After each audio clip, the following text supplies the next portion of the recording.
तीसरी आँख, थर्ड आई, दिव्य चक्षु, दिव्य नेत्र, दिव्य दृष्टि जिसको कहते हैं। तो दुनिया के सभी जीव जंतु दो आँखों से ही देखते हैं। इन आँखों से तो देखते हैं, लेकिन देखने वाला कौन है? जो देखता है उसी का नाम तीसरी आँख है। तीसरी आँख का मतलब यह नहीं कि मस्तक में सुराख होगा, उसी को दसवां द्वार कहते हैं। दसवें द्वार का मतलब यह नहीं कि हमारे चोटी में सुराख हो जाएगा। 9 द्वार हमारे शरीर में, इस शरीर रूपी मकान में एक आत्मा रहती है जो सोचती है, समझती है, हर प्रकार के फैसले लेती है। और 9 द्वार हमारे शरीर में, 2 आँख, 2 नाक, 2 कान, 1 मुंह और 2 नीचे द्वार, लैट्रिन बाथरूम। तो इन 9 द्वारों में इन 2 द्वारों का प्रयोग कौन करता है? इन 9 खिड़कियों से झांकता कौन है? अनुभव कौन करता है? उसी का नाम 10वां है। वो जाग जाए, बस वो सो रहा है। वैसे तो सारे जीव जंतु, इंसान भी अकल से काम करते हैं, ध्यान से काम करते हैं, चीज़ों को देखते हैं, प्रयोग करते हैं, लेकिन वो प्रयोग करने का ढंग ही कुछ और है। दुनिया में कुछ गिने चुने लोगों को छोड़कर जो जाग गए हैं, जो होश में आ गए हैं, जो समझ गए, जिनकी तीसरी आँख खुल गई, ये कह सकते हैं। समझने का नाम है कि व्हाट इज दिस लाइफ, यानी जीवन क्या है। हम एक एक चीज़ों में उलझे रहते हैं, इसलिए हम पूरे जीवन को नहीं समझते। आप पूरे जीवन को ही समझ लो ना। जीवन के थैले के अंदर ही सारी चीज़ें, जब थैले को समझ लेंगे तो सारा सामान ऑटोमेटिक समझ में आ जाएगा। जिस प्रकार एक अनजान मुसाफिर किसी शहर में जाता है, अगर उसके पास नक्शा ना हो, नक्शे को ना जाने वो पहले, तो एक एक गली में जाएगा, भटकेगा, फिर उसमें से मुश्किल से निकला, फिर दूसरी में भटकेगा, फिर तीसरी में, ऐसे भटकता ही रहेगा। शहर से बाहर निकलने का रास्ता ही नहीं मिलेगा। इसलिए समस्याओं से बाहर निकलने का रास्ता नहीं मिलता। हम एक समस्या से निकलते दूसरी में, दूसरी से तीसरी में। क्यों? क्योंकि हमने जीवन को नहीं समझा। जीवन को समझने का नाम ही तीसरी आँख है। और जीवन को समझ में आओगे तो आस्था से बाहर निकल जाओगे, धार्मिकता से बाहर निकल जाओगे। धार्मिकता ही हमारे समझ में रुकावट है। धर्म तो एक ही है कि जियो और जीने दो, किसी भी जीव को किसी भी प्रकार की कोई परेशानी मत दो। लेकिन हम धार्मिकता 3 चीज़ों पर काम करती है। एक तो भय, एक आस्था और एक स्वार्थ। या तो हमारा कोई स्वार्थ होता है कि कोई देवी देवता हमारा काम कर देगा, हमारा कोई नुकसान ना करेगा, ये हमारे को भय होता है। या हमारा कोई नुकसान ना हो जाए, भूत प्रेत, देवी देवता या हमारा पितर जो मर गया है, बस इसी बीमारी के कारण। या हमारा कोई नौकरी लग जाएगी, बेटा हो जाएगा, यानी बच्चा दे दे, हे मेरे देवता, या नौकरी दे दे, या मेरी शादी करवा दे। कुछ न कुछ स्वार्थ होता है। या फिर भय होता है हमारा कुछ नुकसान ना हो जाए। या फिर आस्था होती है, सुनी सुनाई हम पीढ़ी दर पीढ़ी सुनते आए कि वो बड़ा देवता, वो बड़ी देवी है, उसकी पूजा करोगे तो, उसकी भक्ति करोगे तो तुम्हारा ये हो जाएगा, वो हो जाएगा। यानी फिर वो आस्था हमारे हमेशा धर्म से जुड़ी होती है। धर्म जो धार्मिकता है वो अध्यात्म से बहुत दूर है। धार्मिकता में आस्था होती है, और आस्था हमेशा, आस्था का संबंध दिल से होता है। और ज्ञान, जो अध्यात्म है, ज्ञान है, उसका संबंध, ज्ञान का संबंध दिमाग से होता है। हर चीज़ को समझता है दिमाग, जानता है, जांच परख करता है, विवेक करता है, छांटता है गलत क्या है। कोई भी काम खराब होता है उसके कारण में जाता है कि कारण क्या है इसका खराब होने का, और ठीक होने का प्रोसीजर क्या है। बस वो आस्था क्या है? आस्था तो जानने की तरफ जाने से कदमों को रोक देना है, मान लेना, बस मान लिया ये देवता है, बस। यानी कि हम इसमें उलझे रहते हैं। पूरी दुनिया की कुछ गिने चुने लोगों को छोड़कर, जो जिनकी आंखें खुल गई, जो होश में आ गए, जो जाग गए, जिनको स्वयं स्वरूप की पहचान हो गई, मैं एक चेतन आत्मा हूँ और शरीर मेरा प्रकृति से बना है, और प्रकृति जल अग्नि वायु मिट्टी की है, और इनका नियम है नए से पुराना हो जाना। जितने भी जीव जंतु हैं या जितना भी सामान दुनिया में बना है या प्रकृति में, ब्रह्मांड में, वो सारा इन्हीं चीज़ों से बना हुआ है, जल अग्नि वायु मिट्टी। और उसमें नए से पुराना होने का नियम है, और शुरू से अंत, यानी शुरू है तो जन्म हुआ तो उसकी मृत्यु, शुरू है तो एक दिन अंत हो जाएगा, और नया है तो पुराना हो जाएगा। यानी कि उन चीज़ों को समझ लेंगे, नियम को समझ लेंगे, तो हम कोई भी काम खराब होता है तो उसको ठीक करो या करवाओ। गुम हो गया तो आसपास तलाश लो, नहीं छोड़ दो। काम नहीं चलता तो और ले लो, मर गया तो उसका संस्कार कर दो। अब ये कहना नहीं होना चाहिए था, गलत होया, ऐसा क्यों हो गया, इनसे तो उसमें कोई मतलब काम में कोई बदलाव नहीं आएगा, आपका काम में सुधार नहीं आएगा। चाय खराब होगी या कोई आदमी मर गया, कुछ भी हो जाता, घाटा हो गया, तो उसके कारण में जाओ ना, क्या क्यों होया, कारण में जाओगे। कारण एक जड़ है उसकी बीमारी की, और जड़ में जाओगे तो जैसे पेड़ की जड़ होती है, पेड़ की जड़ में पानी डालोगे, दवाई डालोगे तो पूरे पेड़ में ऑटोमेटिक चली जाएगी। लेकिन बीमारी दो तरह की होती है, एक तो शरीर में बीमारी होती है, एक दिमाग में होती है। और जब आत्मा शरीर में आई तो कन्फ्यूज होगी, उस कन्फ्यूज अवस्था का नाम ही मन है। और ये अपने आप को शरीर समझने लग गया और मरने से डरने लग गया और चीज़ों के नुकसान होने का नियम, क्योंकि चीज़ है तो वह खराब भी होगी, पुरानी भी होगी, लेकिन उसकी बजाय ये आस्था में चला जाता है। और आस्था एक अंधी है, अंधी आस्था सोचती है कोई भी काम खराब हो जाता है कि वो देवता कर देगा, वो देवी करते हमारा पितर कर देगा, या कोई भूत प्रेत है। अरे भाई, जो शरीर छोड़कर तो कोई गया तो वापस नहीं आया, और शरीर समेत कोई गया नहीं, तो किसने बताया स्वर्ग नरक है, किसने बताया भूत प्रेत आत्मा भटकती है। ये सारा कंफ्यूजन आत्मा का, आदमी का खुद बनाया हुआ बेवकूफ़ी का जाल है, और इसी में मकड़ी तरह उलझ कर मर जाता है। जीवन समझ में आता ही नहीं।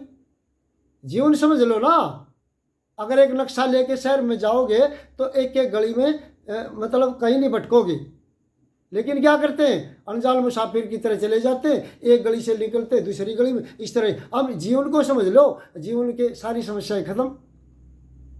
क्यों? क्योंकि फिर आस्था की बात हो जाएगी खत्म, क्योंकि ना तो हवन करवाएंगे कोई भी काम खराब होने से, और ना ठीक करवाने के लिए, क्योंकि हवन से तो कुछ होना नहीं, ना ये रोने से, ना चिंता करने से, ना भय से, ना पछतावे से, ना डरने से, ना चिंता करने से। यानी किसी भी कारण से कोई भी काम खराब हुआ तो उसमें सुधार नहीं होना, सुधार होना आपके करने से। उसका तरीका ढूंढो, प्रोसीजर है, चाय बनानी है तो उसका तरीका है।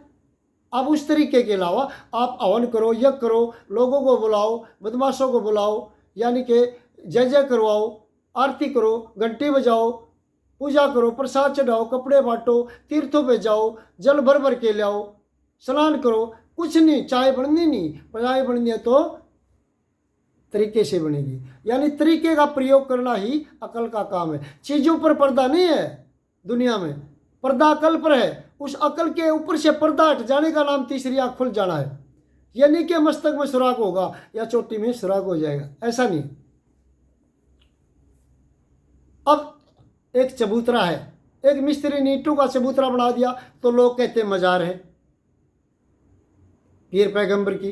अरे भाई, मजार कैसे, कोई जिंदा आदमी थोड़ी है जहाँ धूप लगा रहे हो, प्रसाद चढ़ा रहे हो, पैसा चढ़ा रहे हो, वहाँ कुछ नहीं बैठा, किसके सामने प्रार्थना कर रहे हो, कोई नहीं सुनने वाला।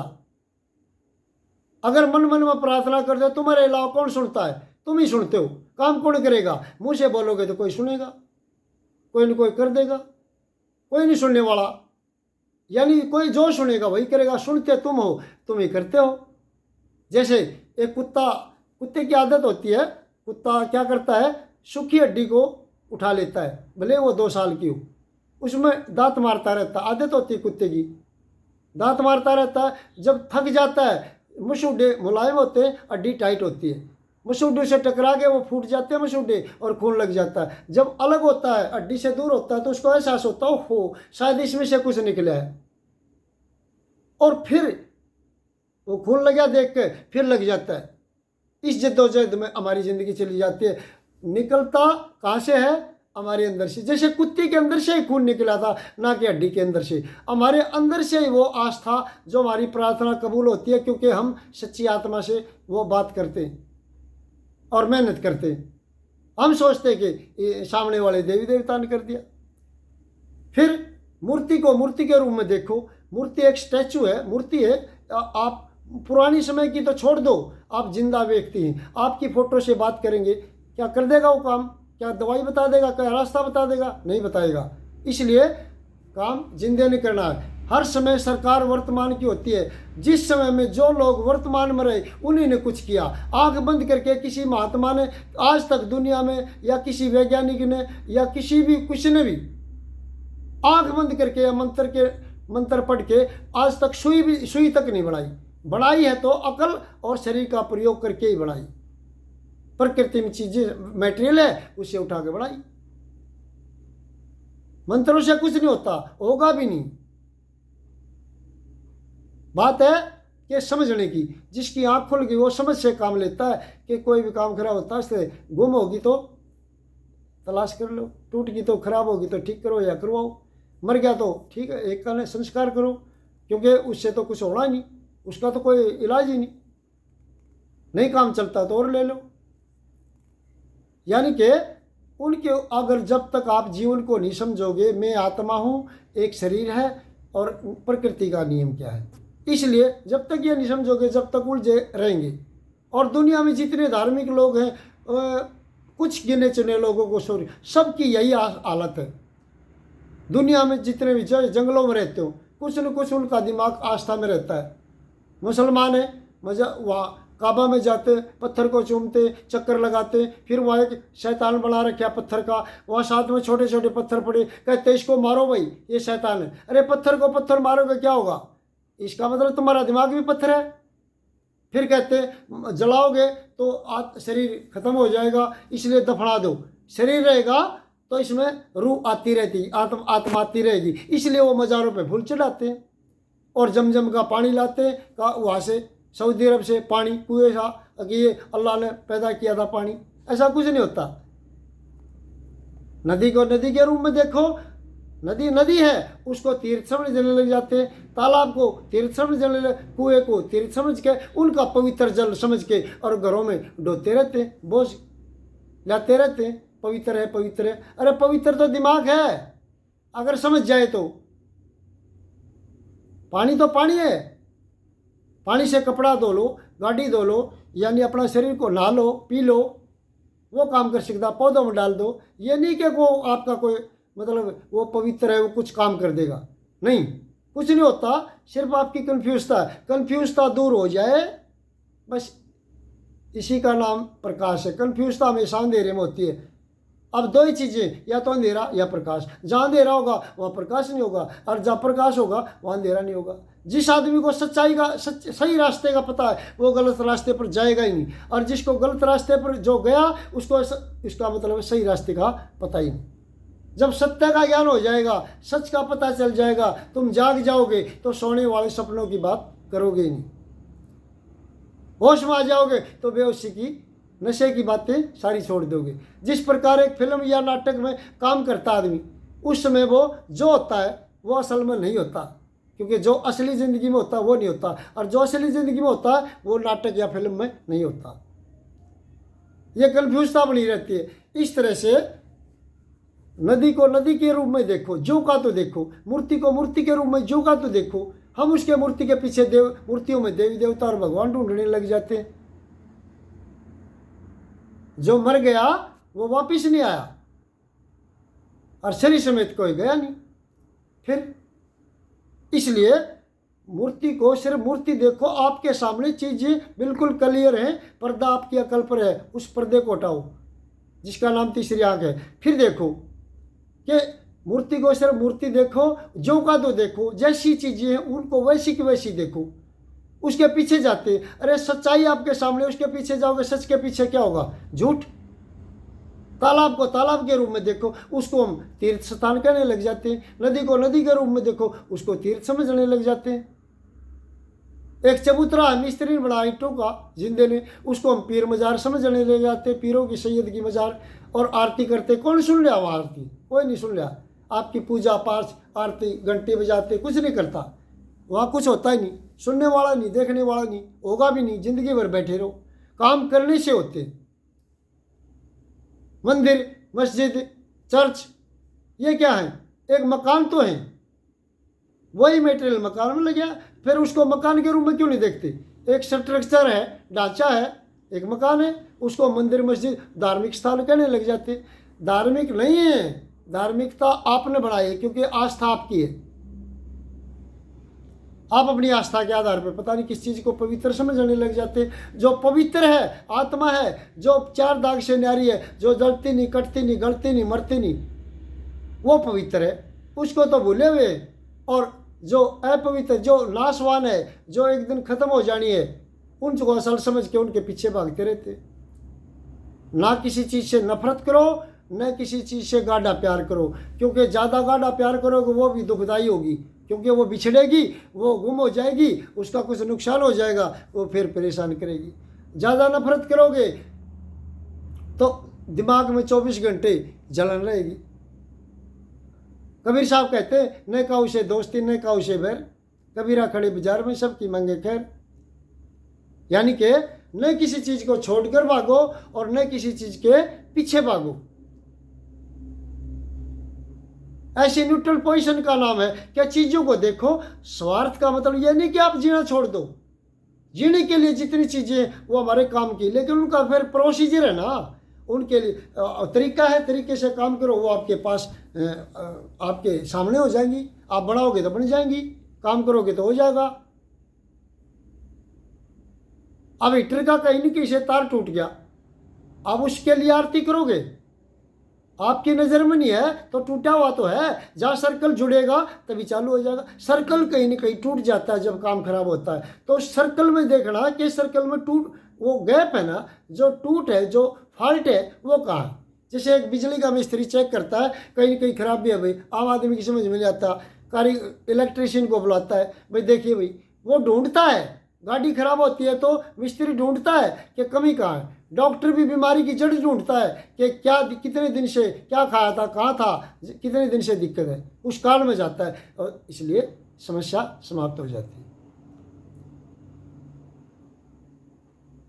पूरी दुनिया कंफ्यूज है, बस इसी में उलझी रहती है। इसलिए उन चीज़ों को देखो, अकल का प्रयोग करो। अकल का प्रयोग करोगे तो समझदारी से हर चीज़ का आकलन आपके सामने होगा। कहते हैं ना समझो तो जीवन भार, समझो तो मौजों की बार। समझोगे तो मौजों की बार है ये जीवन, ना समझोगे तो जीवन भार है, बोझ है। इसलिए हम आशा करते हैं कि आपकी समझ में ये बातें आई होंगी कि तीसरी आंख, थर्ड आई, दिव्य चक्षु, दिव्य नेत्र, दिव्य दृष्टि, इसी चीज़ का नाम है जाग जाने का नाम, समझ जाने का नाम, जानकारी हो जाने का नाम कि जीवन क्या है। जब जीवन समझ में आ गया तो सारे हर प्रकार की आस्था, विश्वास सब खत्म हो जाएंगे। सिर्फ काम करोगे उसका तरीका है, यानी कि आपका दिल पत्थर हो जाएगा नहीं। आपको पता है एक दिन मृत्यु हो जाएगी, सत्य है, लेकिन आप उससे डरेंगे नहीं।